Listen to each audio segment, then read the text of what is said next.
শেখ হাসিনার পতন এবং পালিয়ে যাওয়ার পর ভারতের হিস্টেরি আমরা দেখছি। ভারতের সরকার তো বটেই, তার মিডিয়া।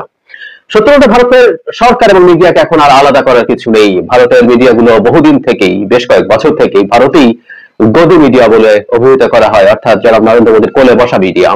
তাদের মিডিয়াকে একটু বার্তা না দিলে একটু মাঝে মাঝে ফলো করা দরকার। সো আমরা বুঝতে পারি যে তারা আসলে বাংলাদেশ সম্পর্কে কি ন্যারেটিভ তৈরি করতে চাইছে।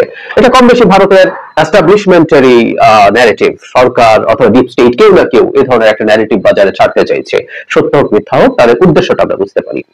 আজ তাক নামে একটা বাংলা চ্যানেল আছে ভারতীয়, যেখানে তারা এক অভিনব দাবি করেছে। তারা সরকারের, আওয়ামী লীগ সরকারের 3 জন গুরুত্বপূর্ণ ব্যক্তিকে নাম উল্লেখ করে বলেছেন যে এই মানুষগুলো শেখ হাসিনা পতনের সাথে জড়িত ছিল। দীর্ঘ একটা রিপোর্ট, এবং এর মধ্যে কাজের কথা খুব বেশি নেই। ইনিয়ে বিনিয়ে এটাকে লম্বা করা হয়েছে এবং সকল বিশেষজ্ঞকে এখানে আনা হয়েছে, তারা মিলে কথা বলছেন। সেখানে 3 জন ব্যক্তি হচ্ছে জনাব আনিসুল হক, সাবেক আইনমন্ত্রী, সাদ্দাম হুসাইন, ছাত্রলীগের প্রেসিডেন্ট, এবং জনাব জুনায়েদ আহমেদ পলক, যিনি আইসিটি প্রতিমন্ত্রী ছিলেন। এই 3 জন নাকি বাংলাদেশের ওই সময়কার মুভমেন্টের সময় যারা এইসব মুভমেন্টে জড়িত ছিলেন তাদের সাথে যোগাযোগে ছিলেন, এবং তারা শেখ হাসিনার বিরুদ্ধে কাজ করেছেন। তাদের কথার ভিত্তিটা এইরকম যে বাংলাদেশের গোয়েন্দা সংস্থাই সামহাউ তাদেরকে ট্র্যাক করেছে, তাদের কথোপকথন রেকর্ড করেছে, সেটা সরকারের কাছে নাকি দিয়েছিল। পরে এটা ভারতীয় গোয়েন্দাদের কাছে যায়, সেখান থেকে আজ তাকের হাতে এসছে। এবং ন্যূনতম বিশ্বাসযোগ্যতার জন্য যেটা উচিত হতো তাদের যে কিছু কিছু অংশ পড়ে শোনানো, যে কার সাথে কি ধরনের কথাবার্তা হয়েছে, আজ এরকম কিছু আমরা আসলে ওই রিপোর্টে দেখি না। রাদা 3টা নাম আমাদের সামনে আনা হলো, এবং সকল যে বিশেষজ্ঞ আছেন তিনিও আবার নানান রকম কনস্পিরেসি আবিষ্কার করছে। যেমন স্বাভাবিকভাবে একটা প্রশ্ন আসবে যে এর মধ্যে অন্তত 2 জন তো গ্রেফতারকৃত আছেন, জনাব আনিসুল হক এবং জনাব পলক, দুজনই তো কাস্টাডিতে আছেন। তারা কেন কাস্টাডিতে আছেন? তারা যদি সরকারের বিরুদ্ধেই কাজ করে থাকেন এবং আন্দোলনকারীদের পক্ষেই থেকে থাকেন, তিনি বলার চেষ্টা করছেন এটাও একটা কৌশলের অংশ, সো দ্যাট আমরা এই মানুষগুলোর প্রতি কোনো রকম কোনো সন্দেহ না রাখি, ইত্যাদি ইত্যাদি। মানে প্রশ্ন হচ্ছে এটাকে আমরা বিশ্বাস করি? উত্তর হচ্ছে না, একেবারেই না। কিন্তু এই কথাগুলো বলা হচ্ছে, আরো কাউকে কাউকে এই সামনে আনার চেষ্টা করা হবে। কিন্তু কেন করছে তারা? ওই যে শুরুতেই বলেছিলাম যে আসলে আমাদের একটু শোনার দরকার, একটু বোঝার দরকার যে তারা আসলে কি করতে চায়, তাদের ন্যারেটিভটা কি, তারা কি উদ্দেশ্য সফল করতে চায়। আমার কাছে এটা মনে হয় স্বাভাবিক যে ভারতের দিক থেকে আওয়ামী লীগ, মানে ভারত মানে কিন্তু ভারত না, ভারত মানে আওয়ামী লীগ সহ একসাথে কিছু একটা, মানে আওয়ামী লীগ যদি কিছু মানুষকে তার শত্রু হিসেবে বা আমাদের সামনে এস্টাবলিশ করতে পারে, তাহলে যেটা দাঁড়াবে সেটা হচ্ছে তাদের সাথে আমরা যারা শেখ হাসিনা বিরোধী ছিলাম তাদের একটা ইন্টারাকশনের স্কোপ তৈরি হয়। মানে ধরুন আনিসুল হক, আওয়ামী লীগ এখন তার শত্রু জ্ঞান করছে, এবং খুব সম্ভাবনা আছে যে আনিসুল হক বা পলক, যারা এই মুহূর্তে আমাদের হাতের মধ্যেই আছে, তাদের বিরুদ্ধে আওয়ামী লীগের পক্ষ থেকে বিষোদ্গার করার চেষ্টা হতে পারে যে এই লোকগুলি তাহলে আমাদেরকে ডুবিয়েছে, ওদেরকে আমরা এই করবো সেই করবো, সো দ্যাট আমাদের মনে হবে আনিসুল হক এবং পলক তো আসলে মানে আওয়ামী লীগের সাথে না, সে আমাদেরই পক্ষের লোক ছিল, এবং তার সাথে এই মানুষগুলোর প্রতি আমাদের এখানে সফট কর্নার তৈরি হওয়ার প্রবাবিলিটি তৈরি হবে।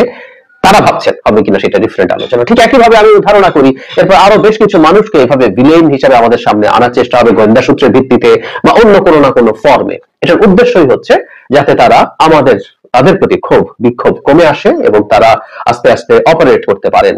যেহেতু এই 2জন মাঠে আছেন, এই 2জন যদি এরকম হয় যে তারা অভিযুক্ত, আওয়ামী লীগ অভিযোগ করছে, ভারত অভিযোগ করছে, আস্তে আস্তে তারা জামিন পেলেন, তারা বেরিয়ে আসলেন, তারা বেরিয়ে এসে আস্তে আস্তে আওয়ামী লীগের হয়ে কাজ করবেন, এই ধরনের কোনো উদ্দেশ্য, একই সাথে সাদ্দামকেও তারা যদি এরকম করে আস্তে আস্তে সাদ্দামকে পাঠায়, মেবি এরকম একটা উদ্দেশ্য তাদের আছে, আমাদেরকে বোকা বানানোর জন্য তারা এই চেষ্টা করছে। আমি বললাম যেহেতু এটা হচ্ছেই, এরকম আরো অনেক নাম আমাদের সামনে আসলে আসবে। কিন্তু যেটা হয় আসলে আমরা তো এত বোকা নই। মানে শেখ হাসিনা যখন ক্ষমতায় ছিলেন তখন তিনি যা যা বলতেন, যা যা করতেন, সবকিছুকে ইয়াস বলতো, যে সব চাটুকার, তাদেরকে দেখে উনি মনে করতেন উনি অনেক অনেক বুদ্ধিমান, তিনি যা বলেন যা করেন সব সঠিক করেন, এবং তিনি মানুষের কাছে যা করছেন বলে মানুষের সামনে ইমেজ তৈরি করতে চেষ্টা করছে সেটা হচ্ছে।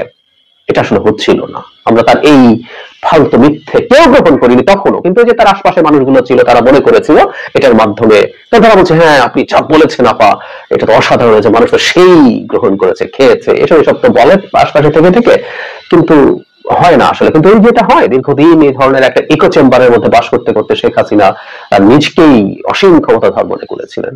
তো তাদের এই চেষ্টাগুলো আদতে কোন রকম কোন ফল আসলে বয়ে আনবে না।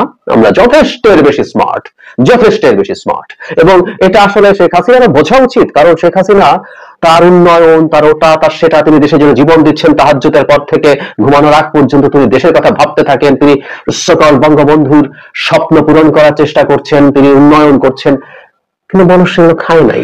তার প্রমাণ হচ্ছে আপনাকে জেনে শুনে এরপর রাতে ভোট করতে হয়েছিল। এনএসআই রিপোর্টের কথা পত্রিকায় দেখেছি যে 22টা সিট পাবে বলে তারা স্পষ্ট ভাবে জানিয়েছিল, 18তে সর্বোচ্চ 22টা সিট।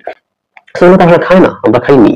আমরা অনেক আগে থেকেই যথেষ্ট স্মার্ট, মানে কেউ কেউ বলেন যে আমাদের ভোটের ক্ষেত্রে আমাদের জনগণ আসলে যথেষ্ট পরিমাণ ম্যাচিওর কিনা, স্মার্ট কিনা, শিক্ষিত কিনা প্রতিনিধি নির্বাচন করার জন্য। আমি তো দেখি আসলে আমাদের দেশের মানুষ খুব চমৎকার ভাবে তার কালেকটিভ উইজডম ইজ এক্সেলেন্ট, সে ভুল সিদ্ধান্ত নেয় নাই।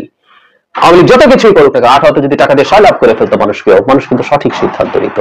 সুতরাং এই যে চেষ্টা এখন হচ্ছে একে তাকে ভিলেনের ভাব দেখিয়ে আস্তে আস্তে মাঠে দেওয়ার, এটা কাজ করবে না। আমরা এগুলো যথেষ্ট বেশি বুঝি, কিন্তু এই যে প্রায় বলি যে আওয়ামী লীগের হয়ে যখন ভারতীয় মিডিয়া বা আওয়ামী লীগও যখন এই ধরনের পদক্ষেপ নেয় যেটাকে দেখতে খড়কুটা ধরার চেষ্টা বলে মনে হয়, সেটা দেখতে ভালো লাগে।